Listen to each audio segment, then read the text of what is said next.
So this is the second half of the interrogation, and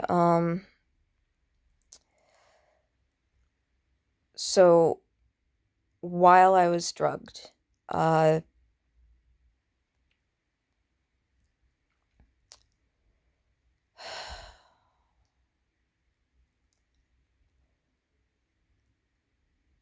Travis,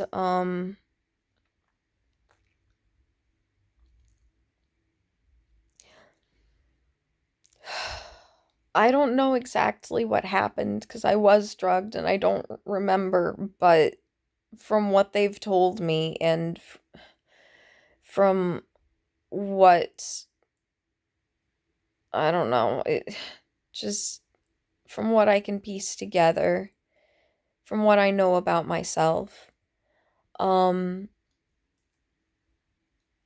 by that time, I was starting to have meltdowns where I compulsively talk to myself. Um,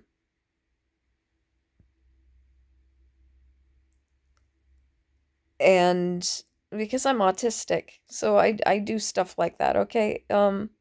Anyway, so I was saying just please just fucking kill me. Somebody just fucking kill me. And so he did. He picked me up and smashed me head down into the floor. And I don't know how long I was dead.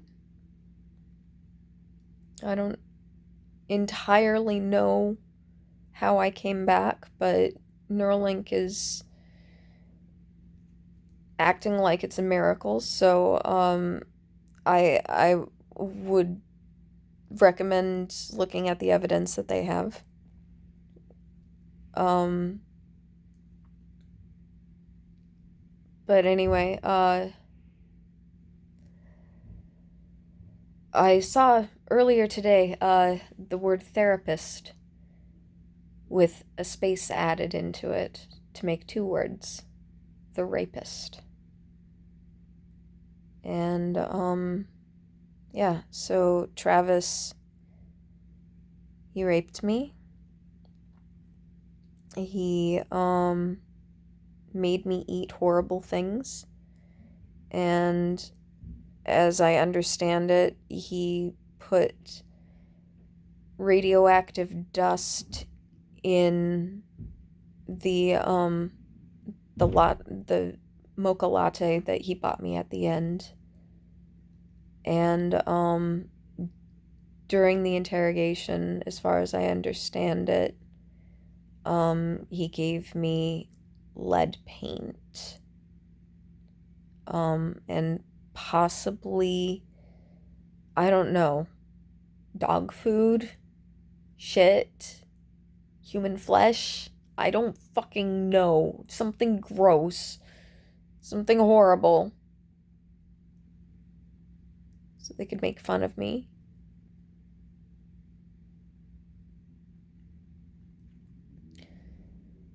And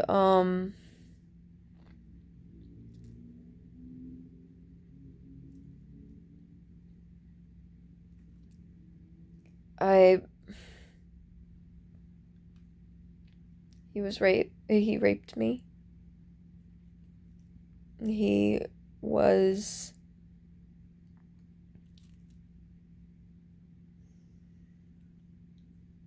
apparently pretty impressed with me. Um the he and Elon Musk and I don't know who else, but they apparently made a sex bot of me because of the way that I have sex, I guess. Um but anyway, he wrote this book of poetry for me. And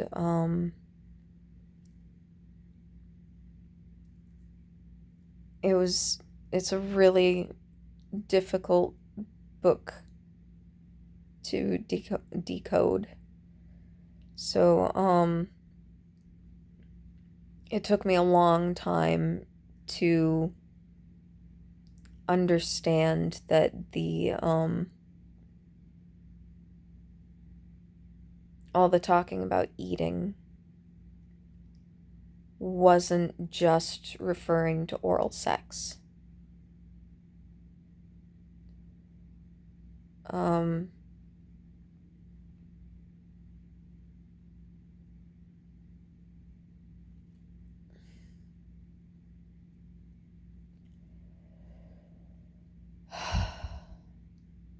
I think the first time that I read the book, I was so stunned that I had been raped that I couldn't process anything else that he told me had happened.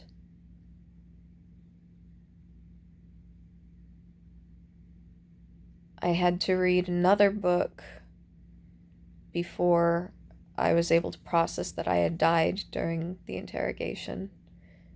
And then it took me, a long time to understand the references to the paint in the book, but I guess I had tuned it out.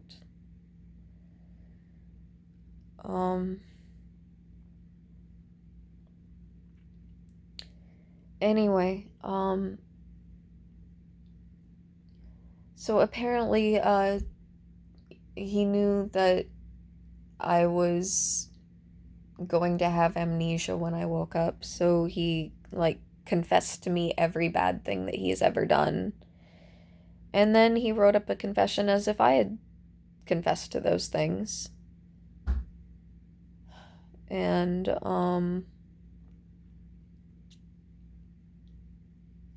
I guess put on my sweater while he was doing that.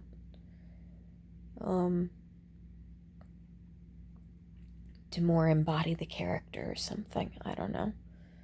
More effectively pretend to be me. And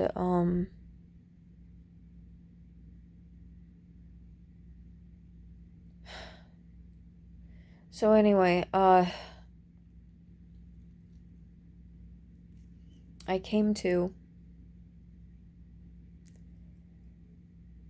and he was sitting in the room. As far as I knew, he had been watching me sleep, and that should have been like a red flag right there. Because, come on, therapists shouldn't watch their patients sleep in the hospital, as far as I know. It's just, anyway. So I didn't know what happened, and I wasn't thinking clearly enough. I didn't even fully comprehend that I had been drugged.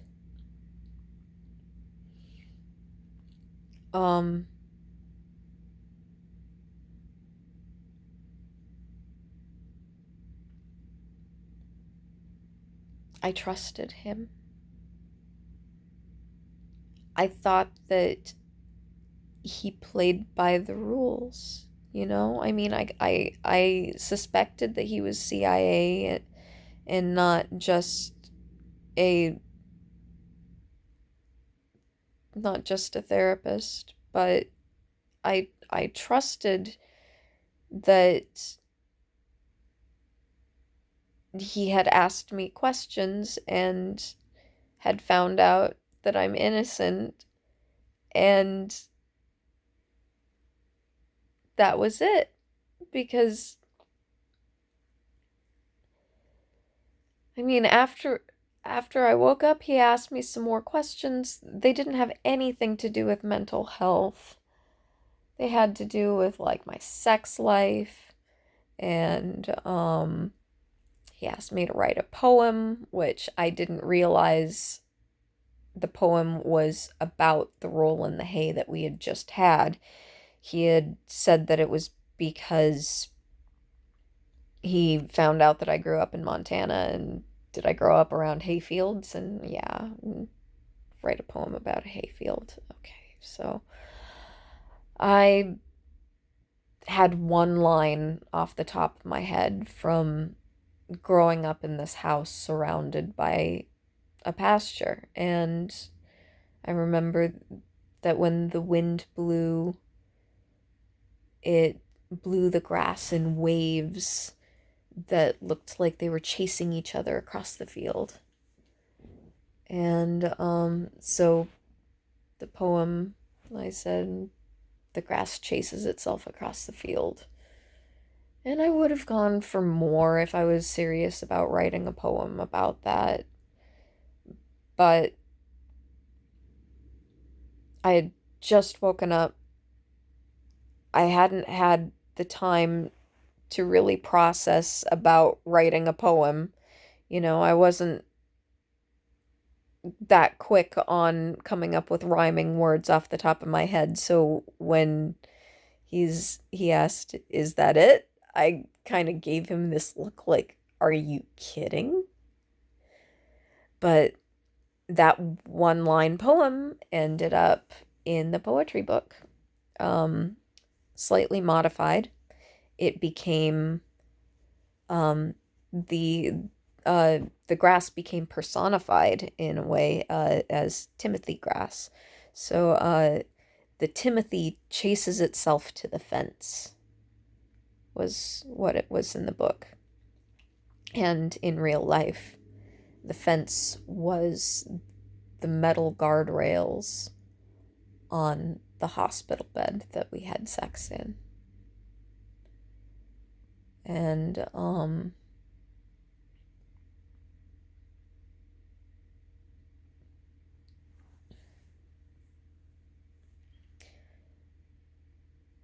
uh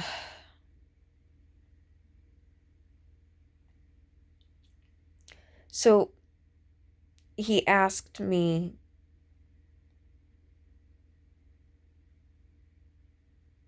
some stupid questions like something about, "So your daughter's 13?" And I said, "Who told you that? She's 5."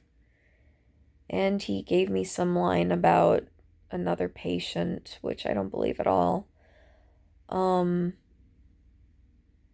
and he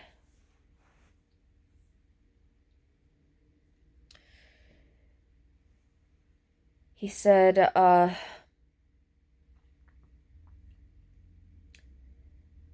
and the CIA talks to you through sorry, no, he said, "And you talk to the CIA through that chip in your head." And I said, "No, I wrote an email to someone from the Pentagon." And I didn't realize at that point that he was disclosing that he had given me Neuralink.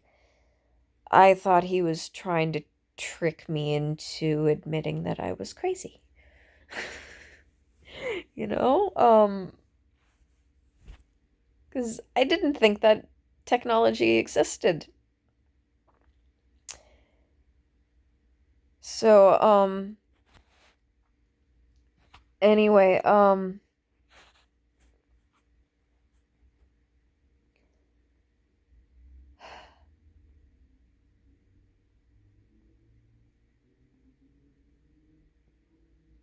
don't know.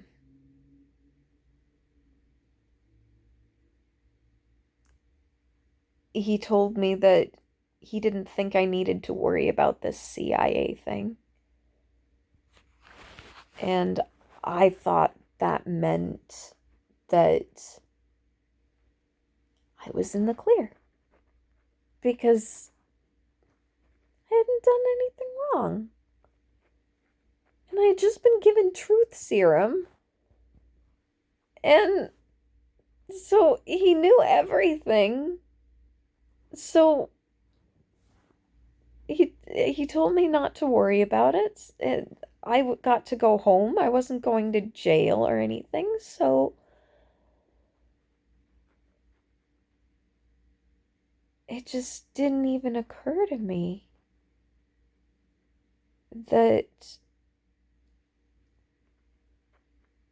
he had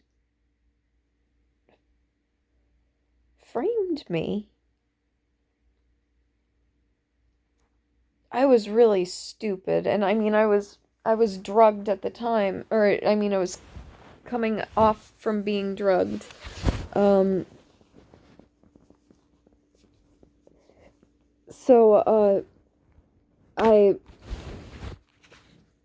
wasn't thinking that clearly, and I signed the blank piece of paper that he wanted me to sign, that he said was um to verify that I had been treated or something like that. I don't know. I don't remember exactly the wording that he said on that. Anyway, so I was stupid and signed that, and I'm pretty sure that that was the fake confession. Um, and then as I understand it, the video of the interrogation was edited so that the parts where he killed me weren't in the records from this at the CIA. Um, he covered his own ass.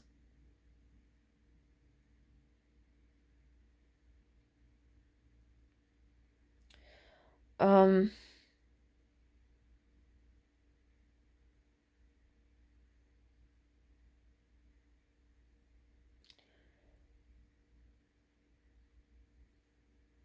but I fell in love with him, and I didn't know what happened.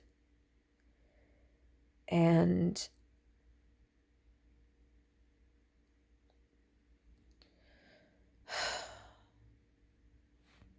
so I don't know.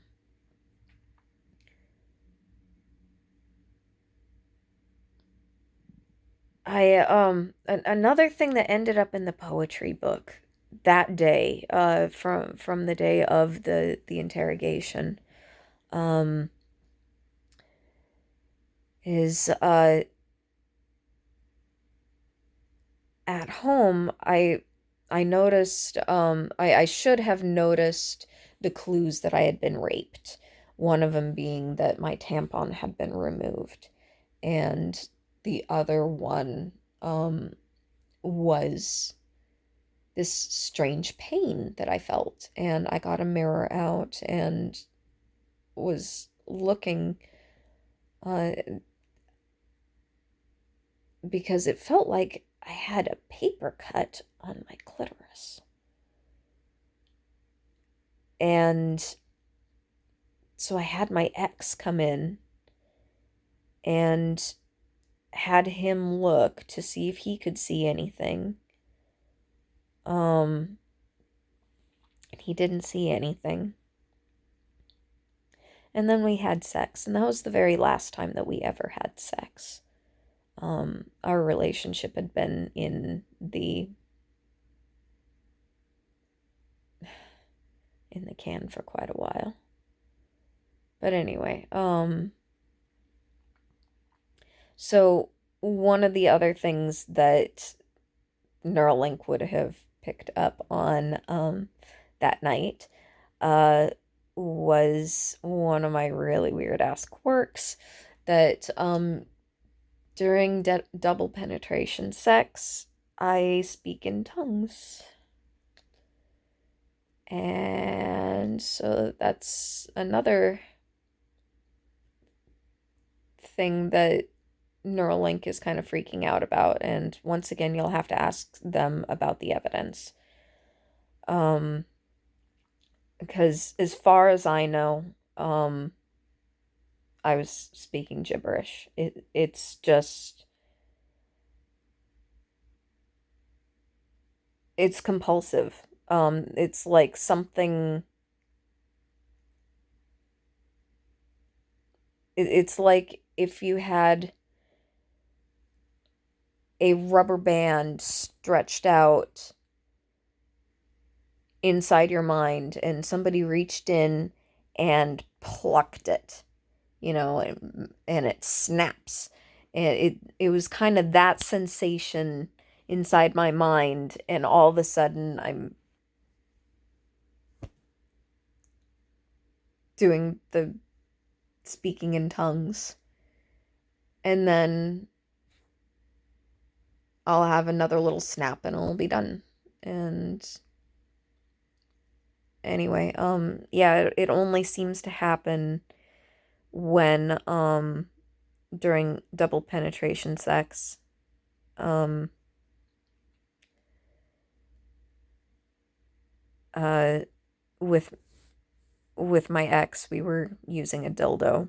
Um anyway, so there was that. And then the next day is when the messages started showing up in the newspaper for me.